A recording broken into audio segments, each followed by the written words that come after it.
तिथूनच नाव सांगा. आता नाव सांगा मला तिथूनच. योगिता, उज्ज्वला, प्रतिभा.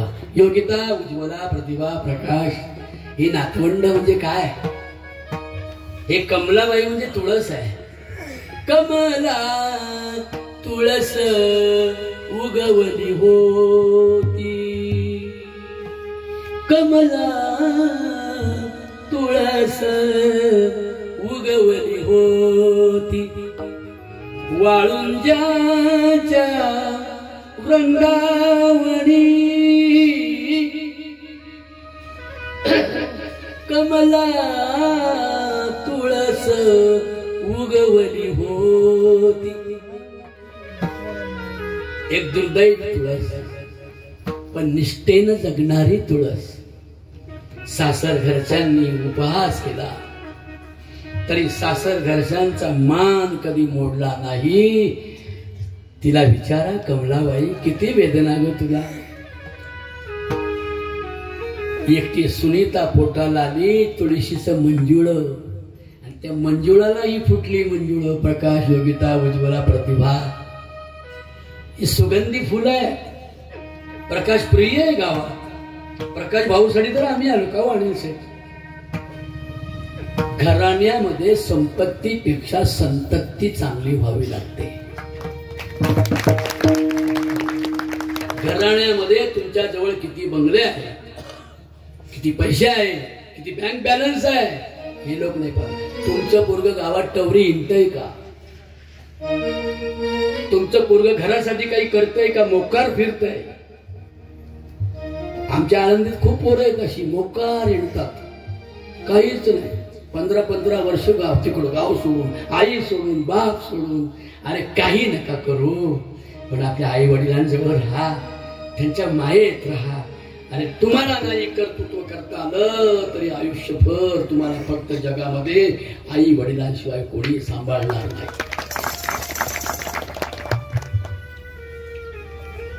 कमलाबाई आपल्या सन्मानाला जागल्या. अरे 10 वर्षाच्या वयाचं काय लग्न असतं काय हो? बालपणीच लगीन. कमलाबाईच्या श्रद्धांजलीसाठी 2-3 ओळी म्हणाल का माझ्या मागे बायांना? सगळ्या तरी म्हणाल ना? म्हणाल का? सई बाई ग बाई येते ना, जोर लावू ना. कमलाबाईला आनंद झाला पाहिजे. बाई मी गेले तर माझे लेकरांच्या नातवांच्या रूपानं आहे बरं मी. बालपणीचं लगीन, बालपणीचं लगीन होईल तुम्हाला बेगीन ग. त्या म्हणतात नाही बाजारायचं, होईल तुम्हाला बेगीन ग. काही जणी म्हणतात, काही जणी जरा मागच्या म्हणा गई. हा परत बालपणीचं लगीन होईल तुम्हाला बेगीन ग, होईल तुम्हाला बेगीन. नाही बेगीन बेगीन येते ना तुम्हाला, म्हणा ना पुढचं म्हणायचं. होईल तुम्हाला बेगीन बेगीन, होणार नाही धड होईल जीवाची आगीन ग, होईल जीवाची. नाही म्हणत. अगं हळद तळी तर बुकाच लावते ना वर देवाला, काय कोळसा नाही म्हणते. सई बाई ग बाई म्हणतात ना, बाकीच्या ग म्हणून बालपणीच लगीन होईल तुम्हाला बेगीन, होणार नाही धड होईल जीवाची आगीन.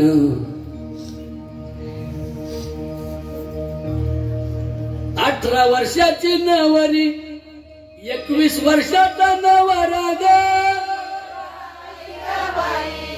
21 वर्षाचा नवरा नवरा. वही संसार सुखाचा जसा फिरतो भवरा ग, जसा फिरत भवरा भव.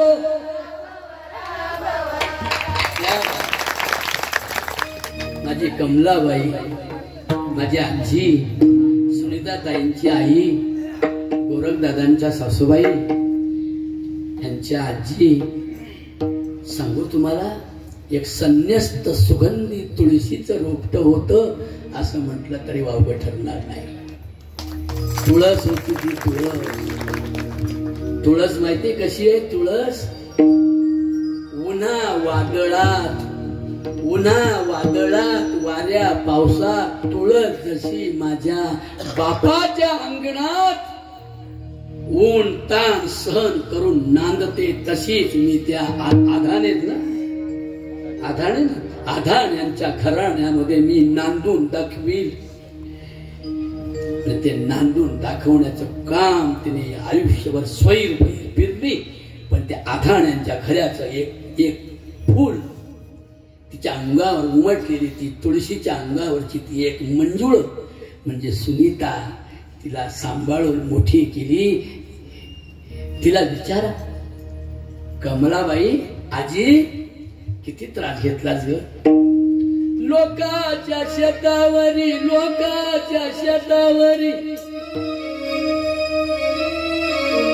मोला मजुरी मी केली, माझी लाडकी सुनीता बाई ग, पाळण्यात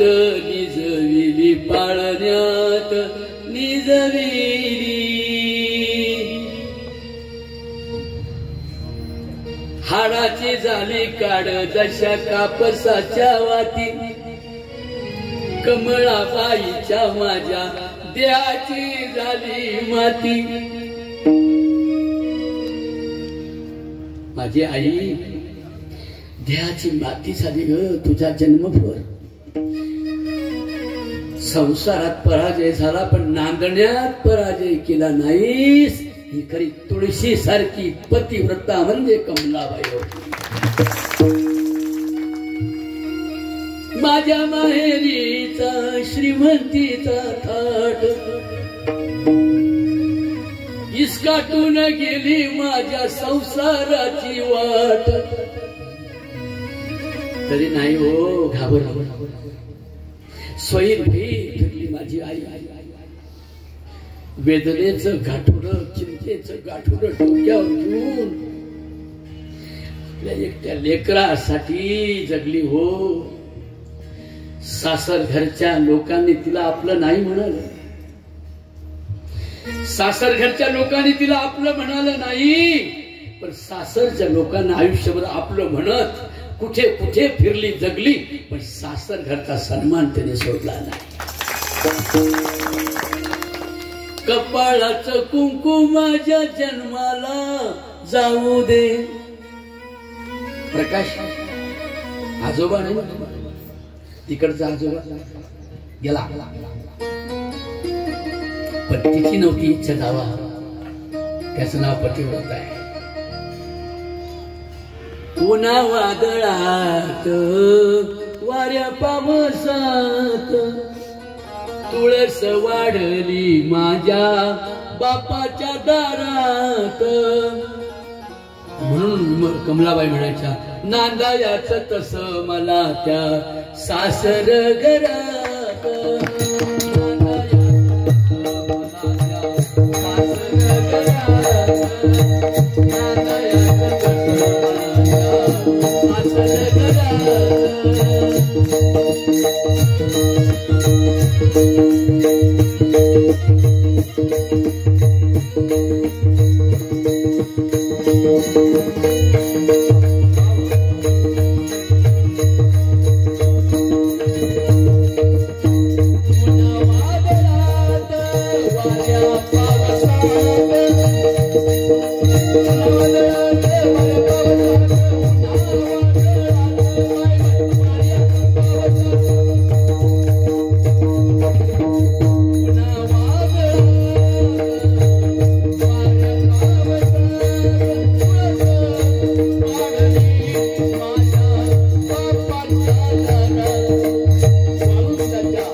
मंजुळा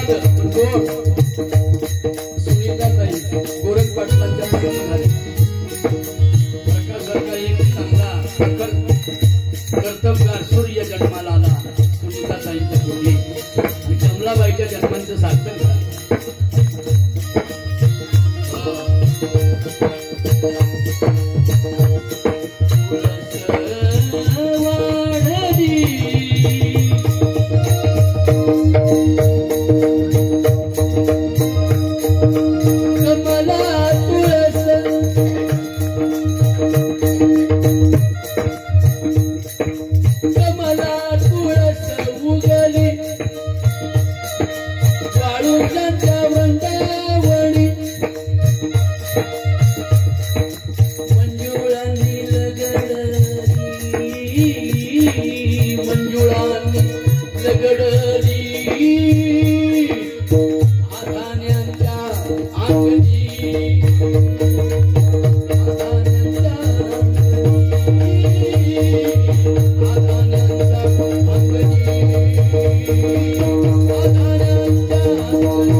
आणि आघाण्यांच्या अंगणामध्ये ऊन वारा वादळ लागलं सोसलं माझ्या बाईनी. एका लेखीवर सगळ्यांचा अपमान सहन केला पण डगमगली नाही बाई अशी वाघीन कमलाबाई. लेकीला घेऊन पाळण्यात जोजवी ती बाई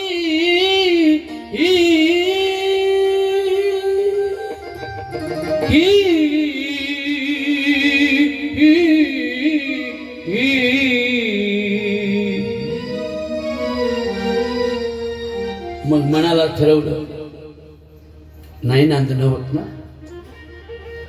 पण लेकीला मोठी करी. कशी केली मोठी? मजुरी करून विराईन घराला शाळेत घालीन मी लाडक्या बाळाला. शाळेत जाईन बाई माझी सुनीता तिला मोठी मी करीन मोठ्या घराला देईन. दुबळी तिची आई दिसर सुखाच पाईन. हे बघा माझ्या बहिणींनी मरणाचे 4 दिवस कोणालाही भोगावे लागतात. पॅरालिसिस होईल, मेंदूत पाणी होईल, मेंदूची गाठ, एखादी नस, साधू असा संत असा कोणी असा. हे बघा आणि मरणाला घाबरायचं नाही. हे पार्थिव शरीर जाणारच आहे. फक्त जाण्यापूर्वी उमेद असावी ती कमलाबाईसाठी. उमेद, उर्मी, ऊर्जा शिकण्यात उभे आहे. तिचं कीर्तन म्हणजे साक्षात पांडुरंग आहे असं म्हटलं तरी वावगं ठरणार. पांडुरंग आहे ती. एवढं जगणं सध्याच्या पुरी 4-4 नवरे करतील पण असं जगायचं नाही. काय ग पुण्याला होती नाही आता डोंबिवलीला आहे का? मिस्टर बदलले. अशी पद्धत नव्हती पूर्वी.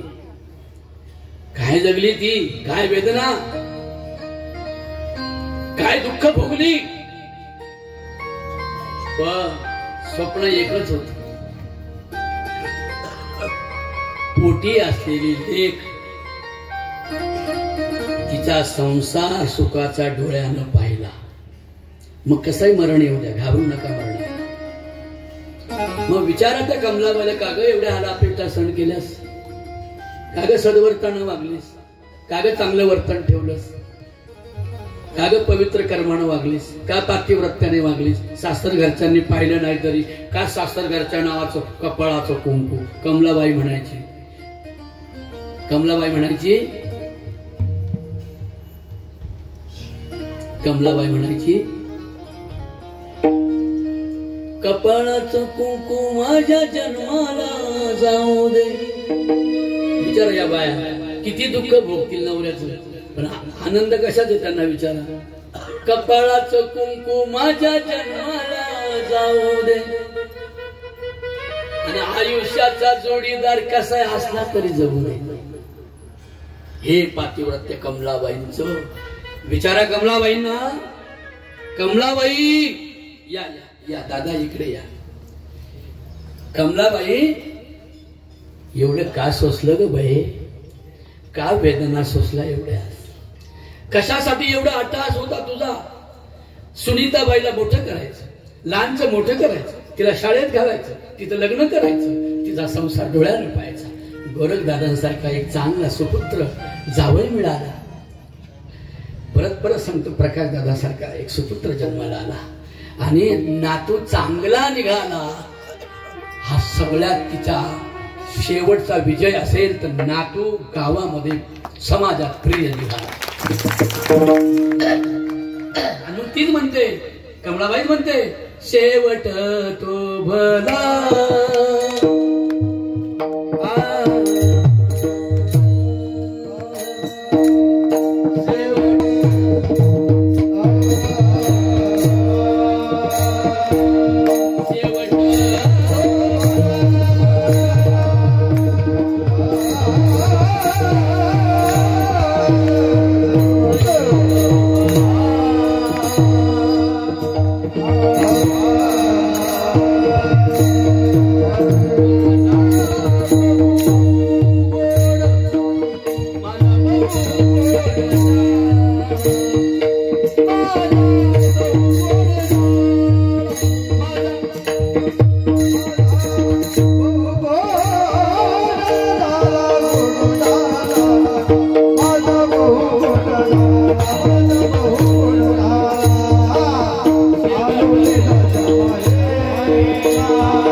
Jai